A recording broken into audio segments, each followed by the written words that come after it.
പഹൽഗാം അറ്റാക്കിന് ശേഷം പാകിസ്ഥാന്റെ ഭീകരത തുറന്നു കാണിക്കാൻ വേണ്ടി ഇന്ത്യ പ്രതിനിധി സംഘങ്ങളെ വിദേശ രാജ്യങ്ങളിലേക്ക് അയക്കുകയാണ്.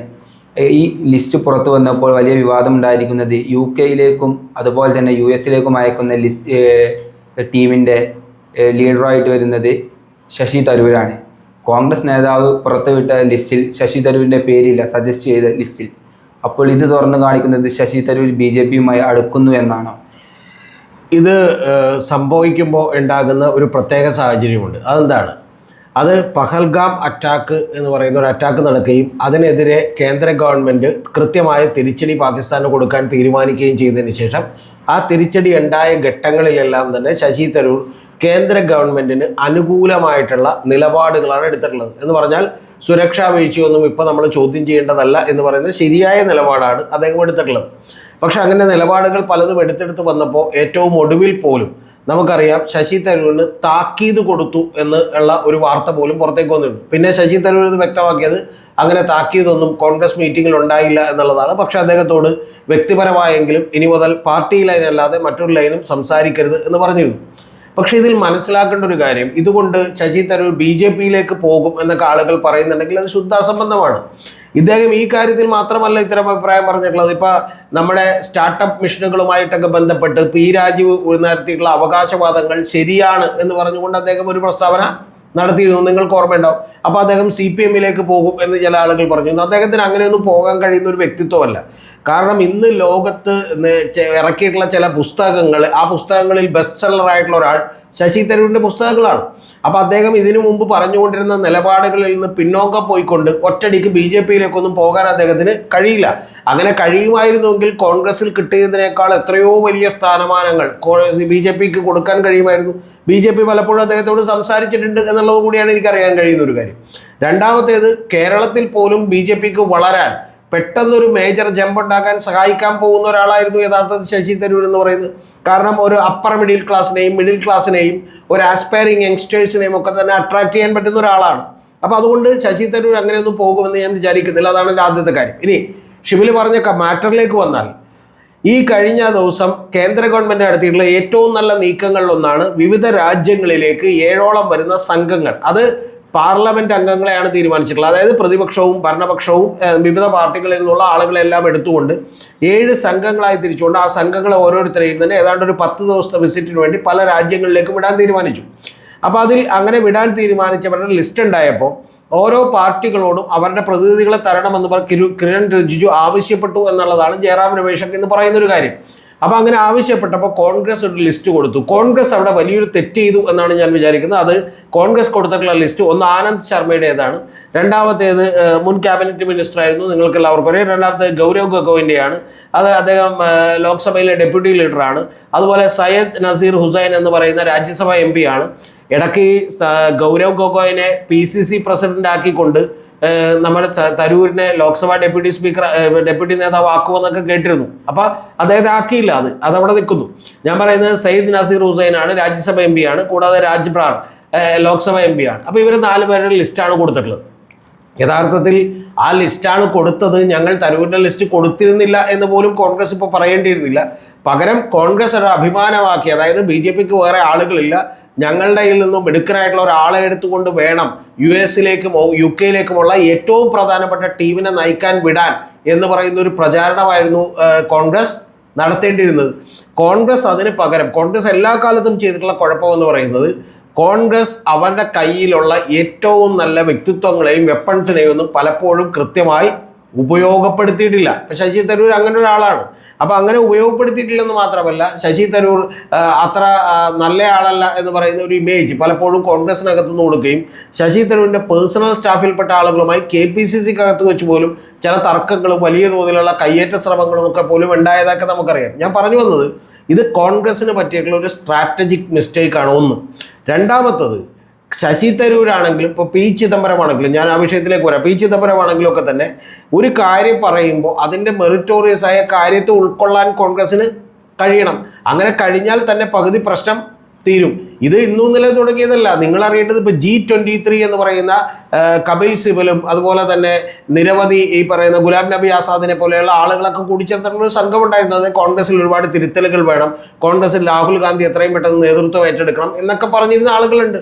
അവരിലിപ്പോൾ ആളുകളൊക്കെ എവിടെയാണ്? കപിൽ സിബൽ SP-യുടെ സമാജ്വാദി പാർട്ടിയുടെ രാജ്യസഭ മെമ്പറാണ്.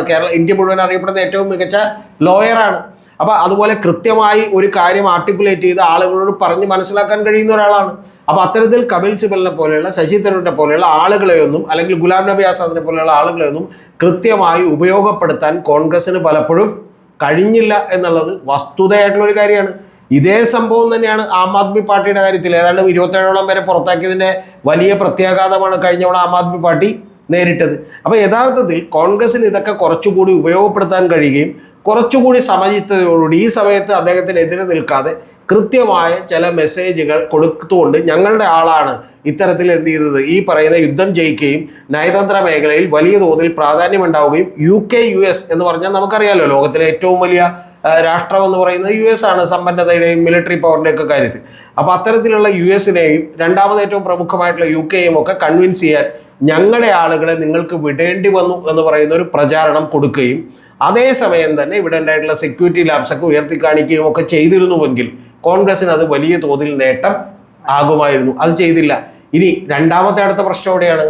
രണ്ടാമത്തെ പ്രശ്നം എന്ന് പറയുന്നത് പ്രതിപക്ഷ നിരയെ തന്നെ പിടിച്ചു കുലുക്കാൻ മോദിക്ക് കഴിഞ്ഞു. അതെന്താ? സുപ്രിയ സുലെ എന്ന് പറയുന്നത് NCPയുടെ ശരത് പവാറിൻ്റെ മകളാണ്, NCPയുടെ നേതാവാണ്. DMKയുടെ നേതാവായിട്ടുള്ള കനിമൊഴി ഞാൻ മനസ്സിലാക്കുന്നിടത്തോളം വെച്ച് അവരൊരു ഗ്രൂപ്പിൻ്റെ ലീഡറാണ്. അപ്പോൾ ഇത്തരത്തിലുള്ള ലീഡർമാരെയും ഈ പറയുന്ന അതിൻ്റെ അകത്ത് നിന്ന് തന്നെയുള്ള ശിവസേനയുടെ അകത്ത് നിന്നുള്ള ആളുകളെയൊക്കെ തന്നെ പോകുന്ന പാനലിൻ്റെ ഭാഗമാക്കുകയും അതിൻ്റെ സംഘത്തിൻ്റെ ഭാഗമാക്കുകയൊക്കെ ചെയ്തുകൊണ്ട് തീർച്ചയായിട്ടും നിങ്ങൾ അറിയേണ്ടത് അവർക്ക് ഒരു കൺഫ്യൂഷൻ ഉണ്ടാക്കാൻ ഇത് സഹായിച്ചിട്ടുണ്ട്. അപ്പോൾ ആ സംഘത്തിനോട് ചേർന്ന് നിൽക്കുന്ന ഒരു നിലപാട് മാത്രമേ ഇന്ത്യ മുന്നണിയെ കൂട്ടിപ്പിടിക്കണമെങ്കിൽ കോൺഗ്രസിന് എടുക്കാൻ കഴിയുമായിരുന്നുള്ളൂ. അങ്ങനെ കോൺഗ്രസ് എന്ത് ചെയ്തില്ല, എടുത്തില്ല എന്നുള്ളതാണ് വാസ്തവം. പിന്നെ ഇത് ഇന്ത്യയിൽ ആദ്യമായി സംഭവിക്കുന്നതാണോ? അല്ല.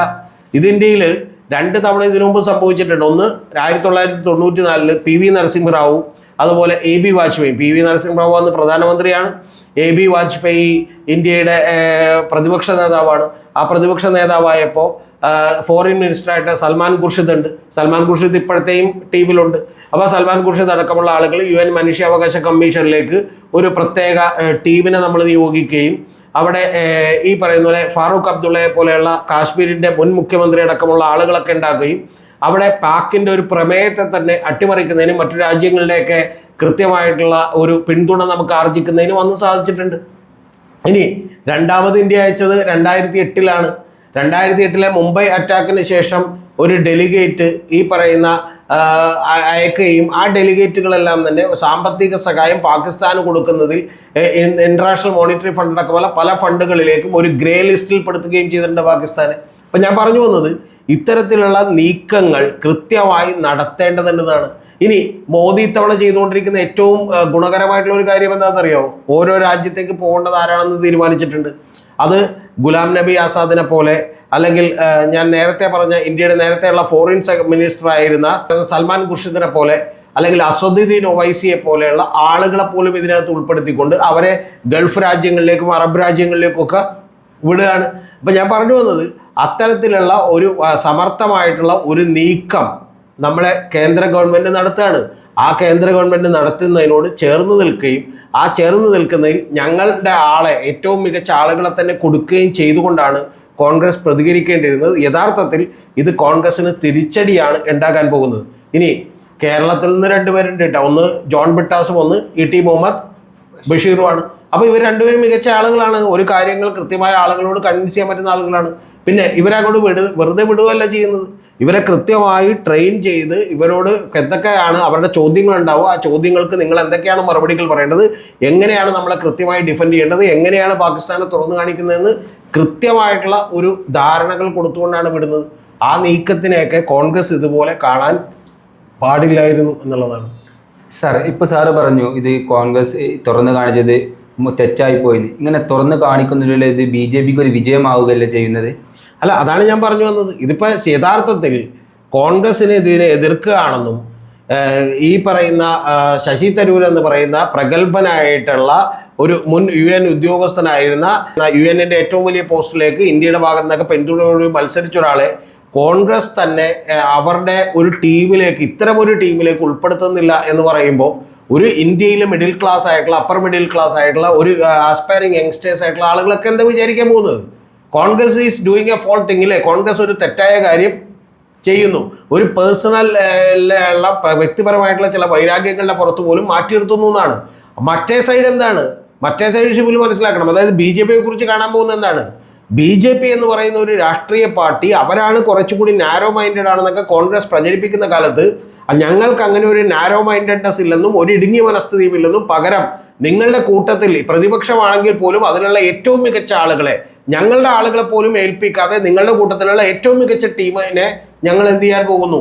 ഇന്ത്യക്ക് വേണ്ടി ഉപയോഗപ്പെടുത്താൻ പോകുന്നു എന്നാണ്. ആ ഒരു ക്ലിയർ കട്ട് മെസ്സേജാണ് അവർ യഥാർത്ഥത്തിൽ മറ്റുള്ളവർക്ക് കൊടുക്കുന്നത്. ഇതുകൊണ്ടുള്ള അഡ്വാൻറ്റേജ് ആരാണ്? രാഷ്ട്രീയമായി പോലും ഇതുകൊണ്ടുള്ള വലിയ അഡ്വാൻറ്റേജ് ആർക്കുണ്ടാവും? BJPക്ക് ഉണ്ടാവും. ഡിസഡ്വാൻറ്റേജ് ആർക്കുണ്ടാവും? കോൺഗ്രസിന് ഉണ്ടാവും. അതുകൊണ്ടാണ് മറ്റ് പാർട്ടികളൊന്നും ഇതിനെ എതിർക്കാതെ ആളുകളെ പറഞ്ഞയക്കുന്നത്. സുപ്രിയ സുലെയും അതുപോലെ കനിമൊഴിയൊക്കെ വളരെ കൃത്യമായി കേന്ദ്ര ഗവൺമെൻറ് എതിർക്കുന്നവരല്ലേ, DMK ഒക്കെ. പക്ഷെ അവർ അയച്ചുകൊണ്ടിരിക്കുകയാണ്. ഇനി ഇതിൻ്റെ കേസിൽ മാത്രമല്ല, ഇപ്പോൾ P. ചിദംബരത്തിൻ്റെ കാര്യത്തിൽ നമ്മൾ കണ്ടു. സാർ ഇപ്പോൾ പറയുന്നുണ്ടായി P. ചിദംബരത്തിൻ്റെ കാര്യത്തെക്കുറിച്ചും അദ്ദേഹത്തിൻ്റെ പ്രസ്താവന എങ്ങനെയാണ് സാർ കാണുന്നത്? P. ചിദംബരം പറഞ്ഞ ഒരു വാചകം, അദ്ദേഹം ഒന്നാമത്തെ കാര്യം വളരെ കൃത്യമായി പറഞ്ഞിട്ടുണ്ടെങ്കിൽ രണ്ട് പേർ ചേർന്ന് എഴുതിയിട്ടില്ല. ഞാനിപ്പോൾ അതിൻ്റെ ഡീറ്റെയിൽസിലേക്ക് പോകുന്നില്ല. ഒരു പുസ്തക പ്രകാശന ചടങ്ങിൽ വെച്ചിട്ടാണ് അദ്ദേഹം ഇത് പറഞ്ഞത്. പ്രഗത്ഭരായിട്ടുള്ള 2 എഴുത്തുകാർ എഴുതിയിട്ടുള്ള ഒരു പുസ്തക പ്രകാശന ചടങ്ങിൽ. ആ ചടങ്ങിൽ വെച്ച് അദ്ദേഹം പറഞ്ഞത് എന്താണെന്ന് ഷിബിലിക്ക് അറിയുമോ? ആ കൃത്യമായി പറഞ്ഞത്, ഈ പറയുന്ന ആ പുസ്തകത്തിൽ ഒരാൾ പറഞ്ഞിരിക്കുന്നത് പോലെ, പുസ്തകത്തിൽ ഒരു റൈറ്റർ പറഞ്ഞിരിക്കുന്നത് പോലെ തന്നെ BJP വലിയ ശക്തമായിട്ടുള്ള പാർട്ടിയാണെന്നും യഥാർത്ഥത്തിൽ BJP കോടതി മുതൽ പോലീസ് സ്റ്റേഷൻ വരെ ഇടപെടാൻ കഴിയുന്ന രീതിയിലുള്ള ശക്തമായ സംവിധാനം അതിനുണ്ടെന്നാണ്. ഇതിൻ്റെ അർത്ഥം അത് വിമർശനമാണോ അതോ കയ്യടിയാണോ? അത് വേണമെങ്കിൽ വിമർശനമായിട്ട് നമുക്ക് എടുക്കാം. അത് ആ എഴുത്തുകാരൻ ആ പുസ്തകത്തിൽ പറഞ്ഞേക്കുന്ന കാര്യമാണ് അദ്ദേഹം പറഞ്ഞത്. ഒന്ന്. രണ്ടാമത്തേത്, ഇന്ത്യ മുന്നണി വളരെ ശക്തിയുക്തം നിലനിൽക്കുകയാണെങ്കിൽ അതെന്നെ സന്തോഷിപ്പിക്കുമായിരുന്നു എന്ന് അദ്ദേഹം പറഞ്ഞ കാര്യം മാത്രം കൂടി വെട്ടിമാറ്റിയിട്ട് അത് ഇപ്പം അങ്ങനെയല്ല എന്നാണ് പറഞ്ഞത്. ഇപ്പം അങ്ങനെയല്ല. തീർച്ചയായിട്ടും ഇപ്പം ഇന്ത്യ മുന്നണിക്ക് അത്രത്തോളം കെട്ടുറപ്പില്ല. അപ്പോൾ ഇന്ത്യ മുന്നണി കെട്ടുറപ്പോടുകൂടി നിലനിർത്തുന്നതിൽ യഥാർത്ഥത്തിൽ കോൺഗ്രസ് ശ്രമിക്കേണ്ടതാണ് എന്ന് പറയുന്ന കാര്യം അദ്ദേഹം പറഞ്ഞിട്ടുണ്ട്. ഞാൻ പറഞ്ഞത്, ഇങ്ങനെ കൃത്യമായിട്ടുള്ള ചില വിമർശനങ്ങളെ വളരെ സതുദ്ദേശത്തോടു കൂടി കോൺഗ്രസ് ഉൾക്കൊള്ളുകയും അതിനെ അവരോട് വിളിച്ച് സംസാരിക്കുകയും വേണം. ഇനി ഇതിൻ്റെ പ്രശ്നം എന്താണെന്നറിയാമോ? ഇതിൻ്റെ പ്രശ്നം ഇപ്പോൾ CPM-ലോ അല്ലെങ്കിൽ BJP-ലോ ഒക്കെ എന്തുകൊണ്ട് ഇങ്ങനെ ഉണ്ടാകുന്നില്ല എന്ന് ചോദിച്ചാൽ, അവിടെയൊക്കെ കൃത്യമായ കമ്മിറ്റികളുണ്ട്. ആ കമ്മിറ്റികൾ കൂടുമ്പോൾ കൃത്യമായിട്ടുള്ള വിമർശനങ്ങളും എതിരഭിപ്രായങ്ങളും ഒക്കെ രേഖപ്പെടുത്താനുള്ള അവസരമുണ്ട്. അപ്പോൾ അങ്ങനെ രേഖപ്പെടുത്താൻ അവസരമുണ്ടെങ്കിലാണ് ഇതുപോലെ പുറത്ത് പറയേണ്ടി വരാത്തത്. പിന്നെ ഇത് ഈ P. ചിദംബരം പറഞ്ഞ് കൃത്യമായിട്ട് ആ പുസ്തകത്തിലാണ്. ഞാൻ ആ പ്രസംഗം മുഴുവൻ കേട്ടതാണ്.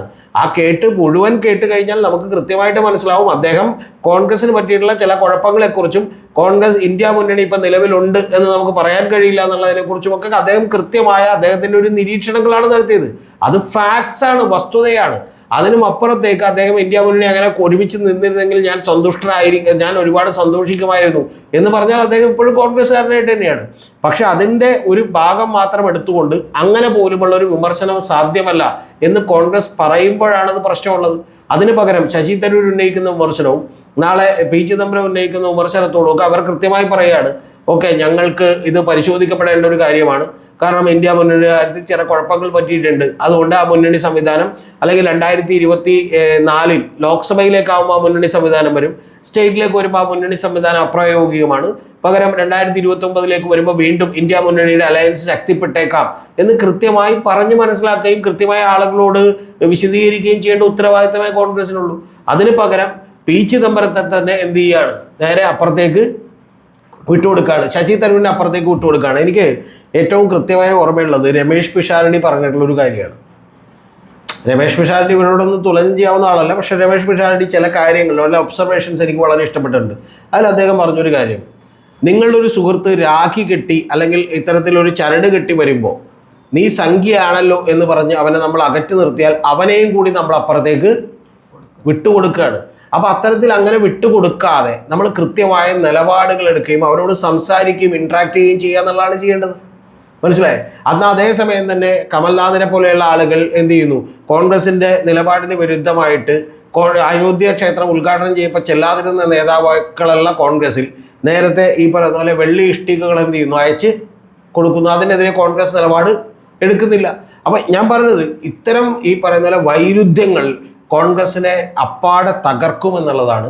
യഥാർത്ഥത്തിൽ നമുക്കറിയാമല്ലോ, കഴിഞ്ഞ തവണ നേടിയിട്ടുള്ള സീറ്റുകളേക്കാൾ വലിയ തോതിൽ ഏതാണ്ട് ഇരട്ടിയോളം സീറ്റുകൾ നേടിക്കൊണ്ട് 99 സീറ്റുകളിലേക്ക് എത്താൻ ലോക്സഭയിൽ കോൺഗ്രസിന് കഴിഞ്ഞു. അതിനുശേഷം പോലും ഇപ്പോൾ പോലും കോൺഗ്രസിന് ഒരു അപ്പർ ഹാൻഡ് ഉണ്ടായിരുന്നു ഈ യുദ്ധം, നമ്മുടെ സോക്കോൾഡ് യുദ്ധം കഴിഞ്ഞതിന് ശേഷം, അല്ലെങ്കിൽ പഹൽഗാമിൻ്റെ തിരിച്ചടി കൊടുത്തതിന് ശേഷം പോലും. പക്ഷെ അതെല്ലാം കളയുന്നൊരു പണിയാണ് കോൺഗ്രസ് ഇപ്പോൾ എടുത്തിട്ടുള്ളത്.